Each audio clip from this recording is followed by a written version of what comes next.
සතියේ ගියා මොරටුවේ බනට. ගිහිලා බහිනකොටම කොල්ලෙක් ඇවිල්ලා කනට කරලා කිව්වා පරිස්සමෙන් කියන්න වෙන්නේ. මම ඇයි පුතා කියලා. අර අම්මයි දුවයි දෙන්නාම හෝටලයකට අරගෙන ගිහිල්ලා අම්මට හොඳටම බොණ්ඩ දීලා දුව අරගෙන ගියපු හාමුදුරුවෝ මේ කිට්ටුව. ඉවරයිනේ පුතා. ආයෙ බන කියන්නම බෑ. ආයෙ කොහොමද එතන බන කියන්නේ? අම්මයි දුවයි දෙන්නාම හෝටලයට ගෙනිහිල්ලා අම්මට හොඳටම බොණ්ඩ දීලා දුව අරන් ගියාලු ඉතින්. දැන් කියපන්කෝ බන.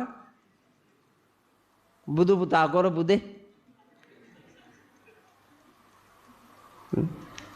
ආයෙ මේ කොළඹ පැත්තට ඔය කඩවත දිහායින් එන්න ආවලු. රැට දවල්ට ලොකු හාමුදුරුවෝ